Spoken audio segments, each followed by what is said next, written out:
These three face-down cards represent the future of our planet. Now, this first card here is a future of global warming, impacting all corners of the Earth. Now, because global warming is so deadly to our planet, here's the second card for global warming. And lastly, we have a sustainable future, what we all strive to achieve. Now, although a sustainable future is our goal, it was quickly buried underneath global warming. Through increased greenhouse gas emissions, a hole in the ozone layer, and political inaction, we couldn't find our sustainable future anywhere. Not at the bottom, the top, or even in the middle. Yet things are beginning to change as the world looks for new ways to achieve that sustainable future. By working to reduce pollution and preserve habitats, we find our sustainable future at the bottom. By transitioning from fossil fuels to renewable energy, our sustainable future jumps to the top. And with innovative new technology, it also peaks out from the middle. Now, you might think there are more than 3 cards representing the future of our planet, but it's all right here. 1, 2, and 3. It's clear that global warming poses a huge threat when it comes to creating a sustainable future. So it's time we tackle one of the greatest contributors to global warming, something that is often overlooked. This card right here. It's air conditioning. Air conditioning is actually more harmful to the planet than we may realize. According to an International Energy Agency report from 2018, using air conditioners and electric fans to stay cool already accounts for about a fifth of the total electricity used in buildings around the world, or 10% of all global electricity consumption today. And the demand for ACs is rising, particularly in Asian countries. The IEA report for the future of cooling, specifically in Southeast Asia, found that by 2040, the share of cooling in total electricity consumption in ASEAN countries will more than double to almost 19%, up from 8% in 2017. It's clear that ACs are and will continue to be a growing area of concern for the future of our planet. So today, let's zoom in on one region of the world and understand the causes, effects, and solutions to our air conditioning conundrum. In Hong Kong. First, we need to understand what caused this AC boom, and it actually starts with global warming. As global warming, caused by increased greenhouse gas emissions over the years, heats up the Earth, it's no surprise that the demand for indoor cooling is on the rise. As explained by the academic journal Applied Energy, the impact of climate change on air conditioning is expected to cause energy demand to soar by 72% by the end of the century. Yet, it's not just warming temperatures outdoors that are fueling colder interiors. It largely stems from culture as well. In Hong Kong, freezing is good. A Time Out Hong Kong report on air conditioning abuse found that the luxurious IFC mall was kept at a frigid 59 degrees Fahrenheit, while the local grocery stores were as cold as 54 degrees. It's so cold that customers often bring indoor jackets or end up shivering while shopping. This excessive cooling can be linked to a perception of luxury and fortune. As detailed by the Earth Island Journal, air conditioning has become a way for upwardly mobile Chinese people to let their friends and neighbors know their fortunes are on the rise. This combination of global warming and a culture fixated on cool temperatures has put air conditioning in Hong Kong in a perilous position. So it's time to talk about the effects of this excessive cooling. Here I have a deck full of air conditioning characteristics like size, model, and energy efficiency. However, we'll see that using our current outdated and energy inefficient ACs will just lead to more global warming. Here, watch what I mean. I'm going to bury global warming in the middle of all of these characteristics. And without rearranging the cards, we'll see what happens. With the snap of a finger, global warming returns straight to the top of the deck. Now, if you're not convinced that ACs are warming the Earth, we'll do it again. Here, I'll push it in to the middle And one more time, with the snap of a finger, it returns straight back to the top. Now, it seems clear that by continuing on our path we're going on, dangerous levels of global warming will be inevitable. Look, I'll keep the card face up this time, cut it into the pack, as you can see all the way up here, push it in. Now I'll also put it into this small fan before putting it all back into the pack, just like that. Now, no matter how much you redesign an inefficient AC without substantial changes, the effects of global warming will continue to jump straight up to the top. Now, to end this trick, we'll do it one more time with fewer cards. So, I'll place some of the characteristics right here in front of you, just like that, and use less cards over here. And now, with the snap of a finger, just like that, we get the characteristics of a reliance on fossil fuels. Wait, let me try it one more time. With the snap of a finger, the reliance or the use of HFCs. Wait, third time's the charm. Ready? Snap, but wait. You were watching this pile of cards in front of you the entire time. The true top of the deck. Because ACs that rely heavily on fossil fuels and use HFCs lead directly to, you guessed it, global warming. As you can tell from that last trick, ACs definitely do contribute to global warming. And as previously mentioned in the causes, global warming fuels the demand for ACs, thus creating a devastating cycle for our planet. But the question now is how? How do ACs contribute to global warming? Well, there are two main factors. One, the use of non-renewable energy, and two, hydrofluorocarbons. According to Hong Kong's Electrical and Mechanical Services Department, in 2018, energy consumption from air conditioning accounted for around 17% of all energy consumption.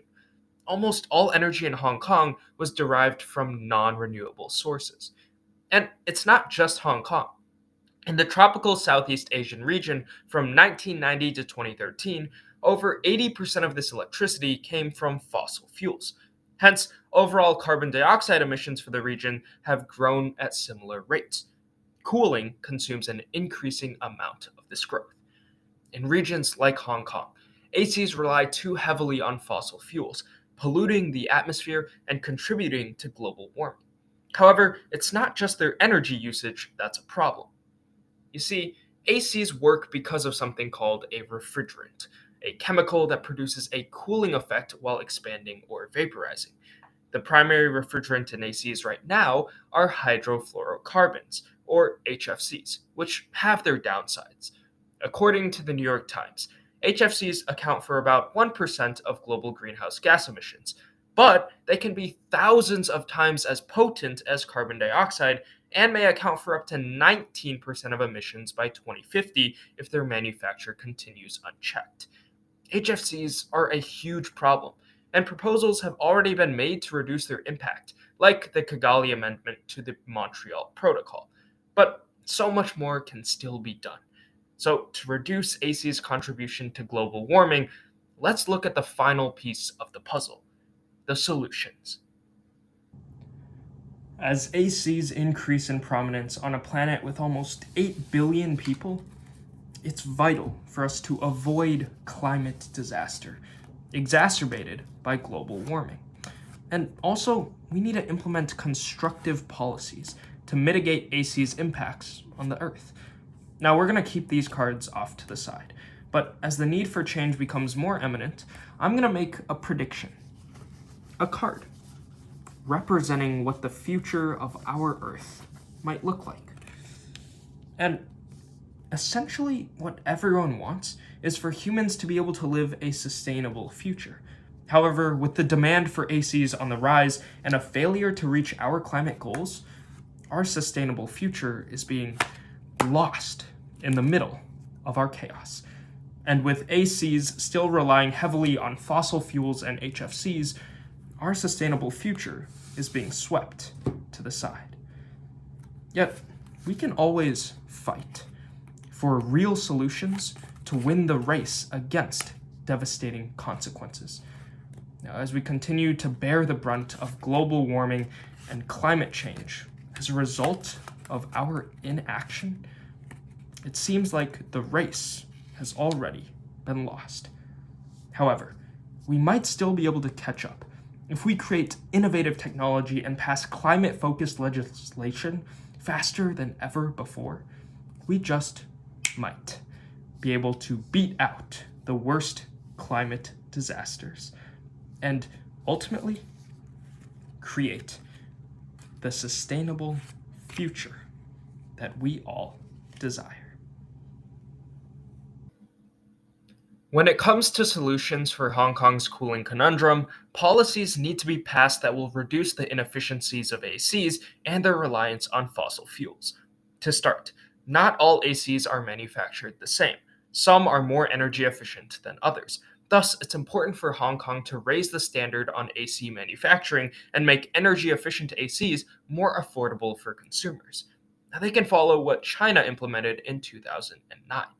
According to the aforementioned article, China Chills Out, in 2009, the government instituted a subsidy payment for consumers who purchased the most energy efficient air conditioning units. In the long run, thanks to the subsidy program, air conditioning manufacturers in China have largely moved away from the more inefficient models. By implementing similar policies, Hong Kong can reduce their reliance on inefficient ACs as well.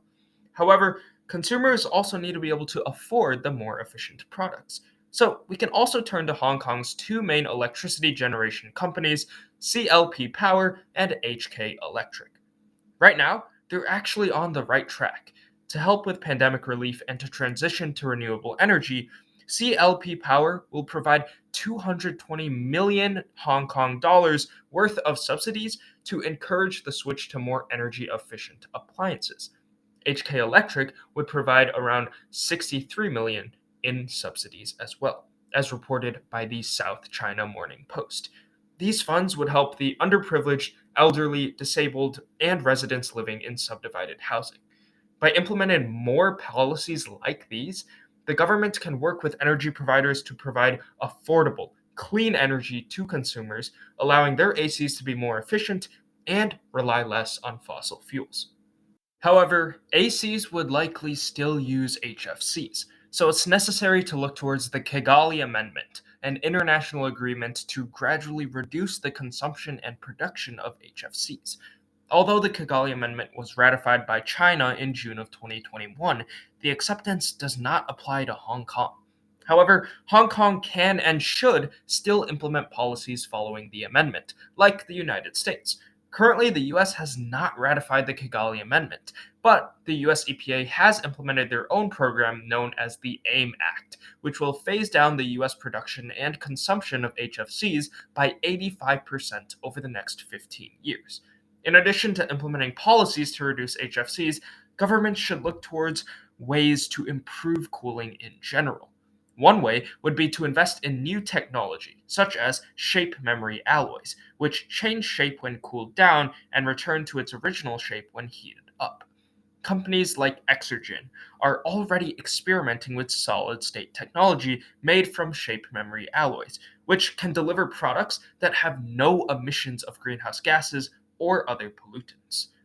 Big projects like these and transformative policies take a lot of time and public support to pass. Thus, it's vital for Hong Kong and the rest of the world to rally behind the improvement of our cooling systems. And that public support is already underway. Every year in Hong Kong, Green Sense, a local environmental awareness group, hosts a no aircon night where households, schools, companies, and businesses switch their air cons off during the evening to promote more sustainable habits and to encourage an awareness of the universal need to protect the environment. This year, over 70,000 participants took part in the event. Public support is there and will only continue to grow in the coming years. So it's time the governments start to act and pass policies that will help create a sustainable future for us and the planet.